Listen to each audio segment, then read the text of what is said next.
Angkatan bersenjata Ukraina kembali melancarkan serangan ke pertahanan Rusia di arah Donetsk, Krasny Liman, dan Donetsk Selatan. Pasukan Rusia mengklaim menghalau serangan balik Kyiv dalam 24 jam terakhir. Di arah Donetsk, aksi aktif kelompok pasukan Yuk berhasil menghalau serangan Ukraina dekat dengan Nevelskoye, Vodianoye, dan Kleshchivka, Republik Rakyat Donetsk. Kerugian musuh mencapai 275 prajurit Ukraina dan tentara bayaran asing, 1 tank dan 4 kendaraan bermotor, kata Igor Konasenkov, juru bicara Kementerian Pertahanan Federasi Rusia. 1 depot persenjataan Brigade Mekanik ke-24 AFU dihancurkan di dekat Torets, Republik Rakyat Donetsk. Penerbangan operasional taktis dan angkatan darat, pasukan rudal, dan artileri angkatan bersenjata Federasi Rusia menetralkan 63 unit artileri AFU di posisi tembak, tenaga kerja, dan perangkat keras militer di 89 area. 1 pos komando Brigade Mekanik ke-47 AFU dihantam di dekat Orekhov, wilayah Zaporozhye. Selain itu, gudang amunisi kelompok pasukan gabungan Kherson Ukraina dan Brigade Mekanik ke-56 AFU dihancurkan di dekat Nikolaev dan Kramatorsk. Fasilitas pertahanan udara Rusia mencegat 5 peluru kendali yang diluncurkan AFU dari sistem rudal anti-pesawat S-200, kata Igor Konasenkov, juru bicara Kementerian Pertahanan Federasi Rusia. Selain itu, 8 kendaraan udara tak berawak Ukraina dihancurkan di dekat Kleborobnoye, wilayah Zaporozhye, Gorlovka, Mariinka, Republik Rakyat Donetsk, Novokrasnyanka, dan Svatovo, Republik Rakyat Lugansk.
Цель уничтожить.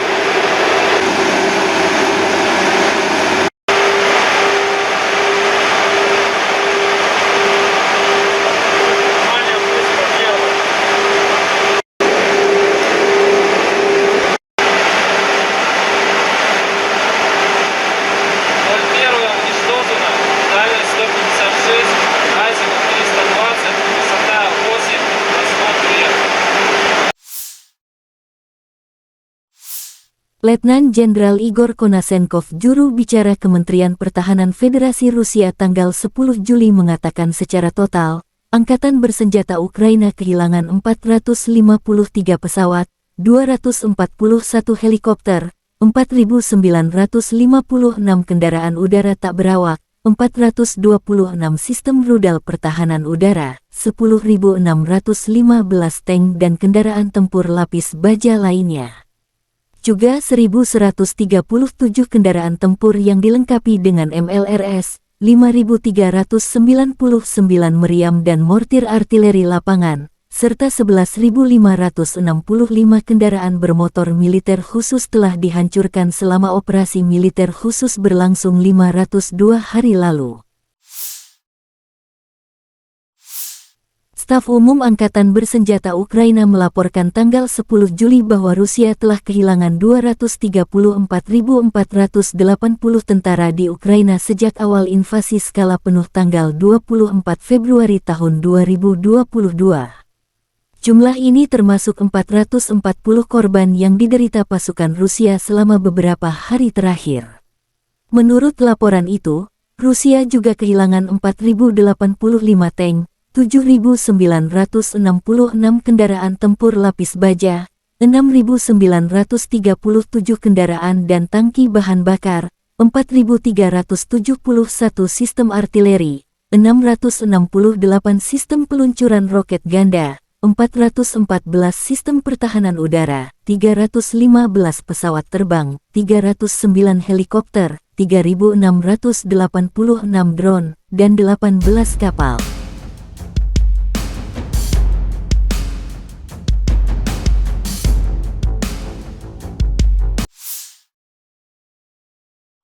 Lebih dari 11.000 tentara bayaran asing tiba di Ukraina sejak dimulainya operasi militer khusus, di mana hampir 5.000 dimusnahkan, dengan lebih dari 2.000 tentara bayaran masih berjuang untuk Ukraina, Kementerian Pertahanan Rusia melaporkan pada hari Senin tanggal 10 Juli. Saat ini, 2.029 tentara bayaran terus berjuang untuk Ukraina.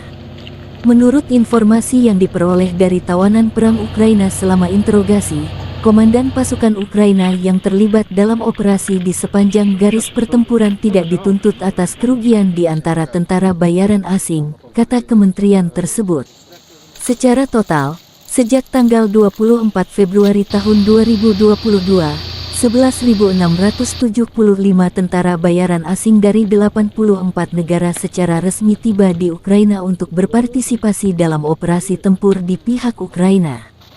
Jumlah tentara bayaran terbesar datang ke Ukraina pada Maret-April tahun 2022, tetapi setelah kerugian pertama diderita, dinamika kedatangan mereka menurun tajam.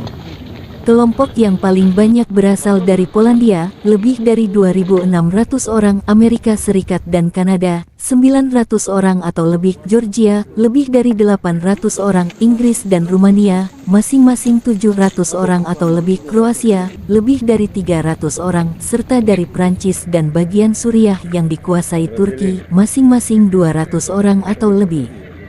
Tentara bayaran asing disewa dengan bayaran antara 30.000 dan 100.000 hryvnias $820 minus 2.734, kata Ketua Komite Investigasi Rusia Alexander Bastrikin dilansir kantor berita Rusia TASS. Rusia merilis rekaman tank melindungi pergerakan unit senapan bermotor Rusia di garis depan. Awak tank T-80BV maju ke tepi depan pertahanan musuh dan melancarkan serangan bertubi-tubi. Musuh berada sekitar 5 km jauhnya. Menurut intelijen Rusia, ada sekitar 50 prajurit musuh di benteng tersebut, termasuk kelompok sabotase dan pengintaian. AFU bahkan tidak bisa melancarkan serangan balik dari posisi mereka, demikian keterangan video Kemenhan Rusia. Unit pasukan senapan bermotor Rusia menuntaskan sisa prajurit musuh yang selamat dari gempuran tank.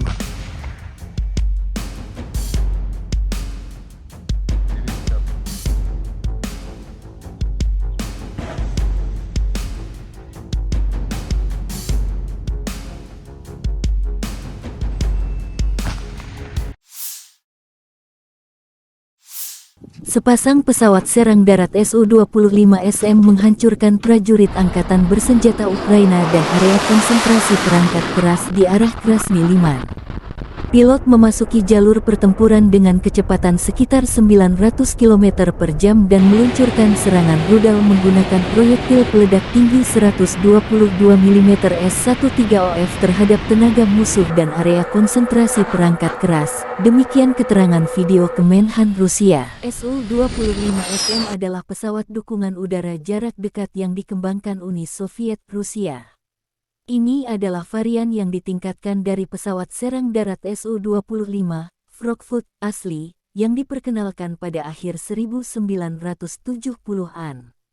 SM, dalam Su-25SM adalah singkatan dari Stroyevoy Modernizirovanny, yang diterjemahkan menjadi Combat Upgraded.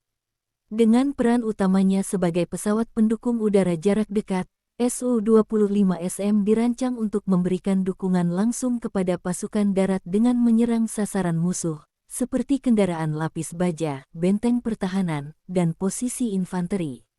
Itu dapat beroperasi dalam berbagai kondisi cuaca dan dapat menahan kerusakan pertempuran yang signifikan, memungkinkannya untuk melanjutkan misinya bahkan di bawah tembakan musuh. Su-25SM telah diekspor secara luas ke beberapa negara dan telah terlibat pertempuran di berbagai konflik, termasuk Perang Afghanistan Soviet, konflik Nagorno-Karabakh, SMO Ukraina dan Perang Saudara Suriah. Ia dikenal karena akurasi, keserbagunaan, dan keefektifannya dalam perang dukungan udara jarak dekat.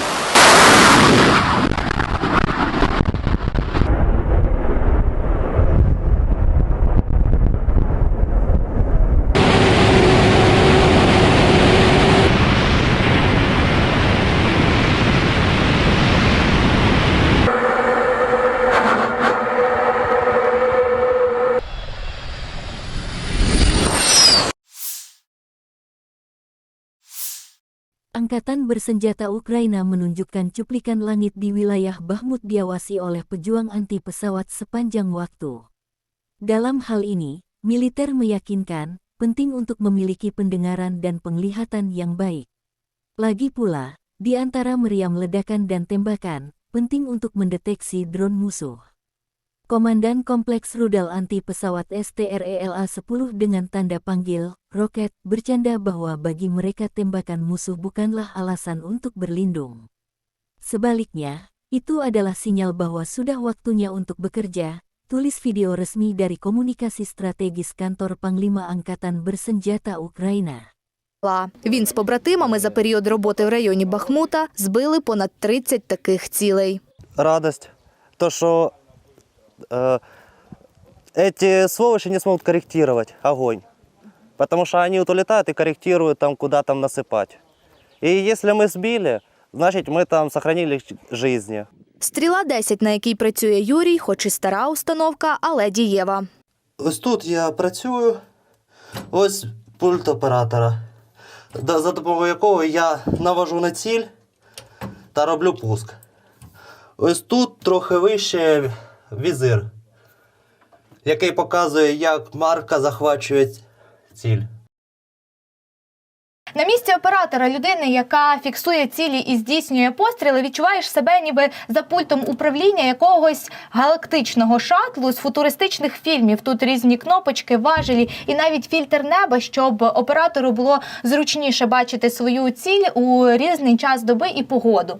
Щоправда, ми на реальній війні, і Юрій, який запускає ракети, реально позбавляє ворога його очей, щоб він не міг коригувати свої постріли. Когда уже готов к работе, все, на цель навелся, я вот зажимаю там борт, чтобы появилась марка, и слежение уже. И когда я нажимаю слежение, автоматически открывается крышка на ракете, и она ищет и захватывает цель. Головка раскручивается, и она ищет. Как только она захватила, у меня там в визире марка останавливается на цели, и все. Хоть я там установку лево-вправо чуть-чуть поверну, марка все одно останеться на цілі. Нагода побачити стрілу в роботі не забарилася. Виявивши ціль, хлопці виїжджають на бойову позицію. На все про все йде менше 2 хвилин.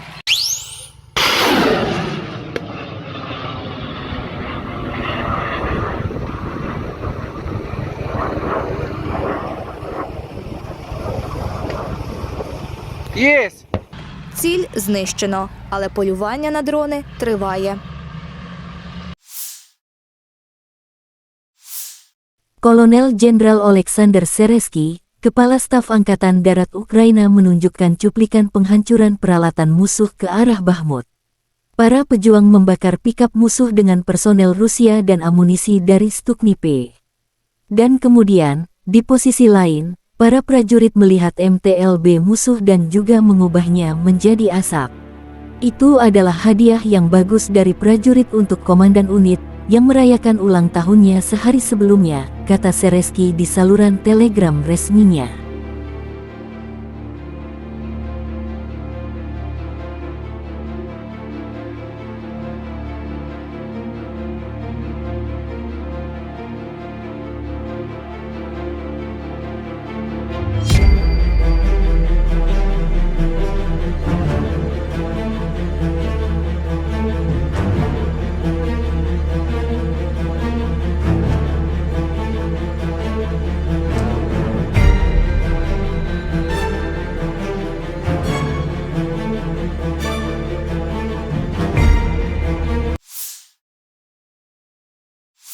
The Ukrainian armed forces continued to attempt offensive actions in Donetsk, Krasny Liman and South Donetsk directions. In the Donetsk direction, the active actions of the Yug group of forces have successfully repelled enemy attacks close to Nevelskoye, Vodinoye and Klishcheyevka of Donetsk People's Republic. The enemy losses were up to 275 Ukrainian servicemen and foreign mercenaries, 1 tank and 4 motor vehicles, 1 ordnance depot of the 24th Mechanized Brigade of the Ukrainian armed forces has been destroyed near Toretsk of Donetsk People's Republic.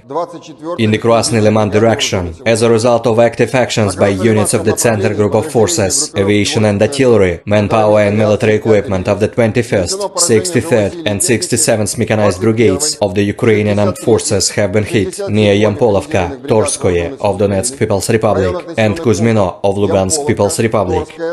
The enemy attacks have been repelled close to Chervonaya Dibrova and Karmazinovka of Lugansk People's Republic. The enemy losses were up to 85 Ukrainian servicemen, 4 armored fighting vehicles, 2 pickup trucks, and 1 Akatsia self-propelled artillery system. In the South Donetsk direction, enemy attacks have been repelled by artillery and heavy flamethrower systems of the Vostok Group of Forces close to Rovnopol of Donetsk People's Republic and Rabotino of Zaporozhye region. In addition, actions of 1 Ukrainian sabotage and reconnaissance group have been disrupted close to Priutnoye of Zaporozhye region. In the Zaporozhye direction, as a result of selfless and coordinated actions of the Russian troops, an enemy manpower and military equipment concentration area of the 106th Territorial Defense Brigade have been hit near Lugovskoye of Zaporozhye region. The enemy losses were up to 150 Ukrainian servicemen, 5 armored fighting vehicles, 2 motor vehicles, and 2 D-20 howitzers. In the Kupiansk direction, the attacks launched by operational tactical and army aviation, as well as artillery of the Zapad Group of Forces, have resulted in the neutralization of the Ukrainian manpower and military equipment close to Liman Pervy, Pershotravnyoye, and Sinkovka of Kharkov region. The enemy attacks have been successfully repelled. The activities of Ukrainian sabotage and reconnaissance group have been suppressed near Novoselovskoye of Lugansk People's Republic. The enemy losses were over 65 Ukrainian servicemen, 1 infantry fighting vehicle, and 2 motor vehicles. In the Kherson direction, the enemy losses were over 30 Ukrainian servicemen and 8 motor vehicles. Operational tactical and army aviation, missile troops and artillery of the armed forces of the Russian Federation have neutralized 63 artillery units of the Ukrainian armed forces at their firing positions, manpower and military equipment in 89 areas. 1 command post of the Ukrainian 47th Mechanized Brigade has been hit near Orekhov of Zaporozhye region. In addition, ammunition depots of Ukrainian Kherson Joint Group of Forces and the 56th Mechanized Brigade have been destroyed close to Nikolaev and Kramatorsk. Air defense facilities have intercepted 5 guided missiles launched by the Ukrainian armed forces from S-200 anti-aircraft missile system. In addition, 8 Ukrainian unmanned aerial vehicles have been destroyed close to Klebarodnoye of Zaporozhye region, Gorlovka, Mariinka of Donetsk People's Republic, Novokrasnyanka and Svatovo of Lugansk People's Republic.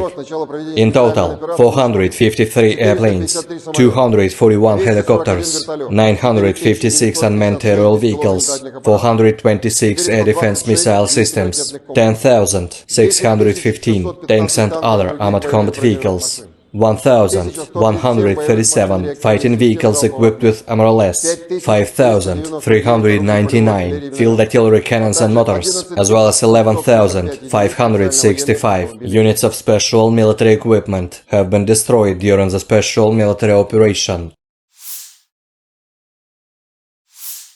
Бажаю здоров'я, шановні українці і українки.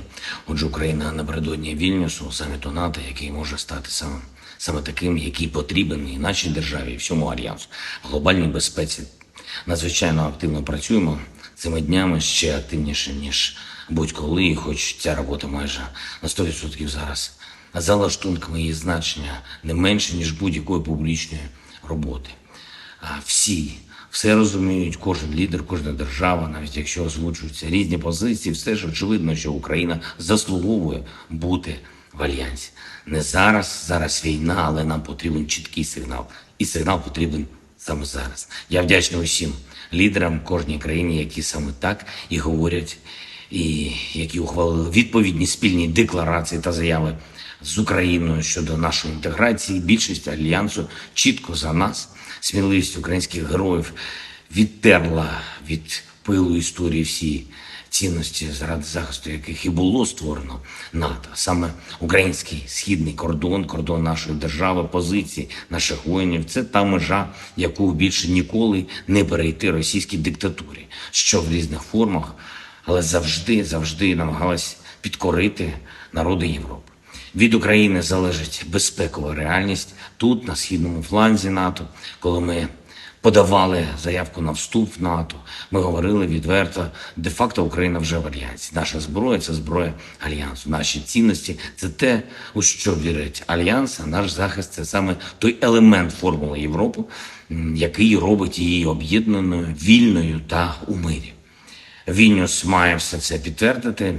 І зараз ще триває робота над вордінгом, тобто над конкретними словами такого підтвердження. Але ми вже розуміємо факт. Україна буде в Альянсі. Ми працюємо над тим, щоб алгоритм набуття членства став максимально ясним та швидким. Наша робота заради цього, робота всієї команди України триватиме щохвилини протягом цих днів. Також дуже важливо, що у Вільнюсі заплановані двосторонні зустрічі різного рівня. Країни Європи, Америка, Канада, Японія. Пріоритети абсолютно очевидні. Це протиповітряна оборона для наших міст, для всіх громад.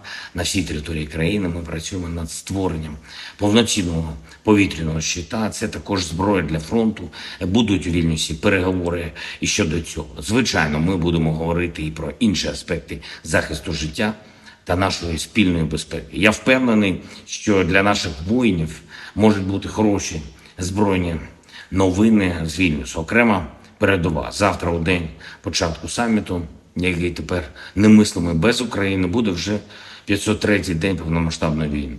Це багато говорить про нашу силу українського народу, який в умовах такої війни після стількох битв і днів має силу, без якої безпека Європи просто її вже не уявити. Я дякую вам, українські воїни, за цю силу. Дякую кожному солдату, матросу, кожному сержанту, кожному старшині, кожному офіцеру, кожному генералу. Я дякую усім, хто тренує наших воїнів.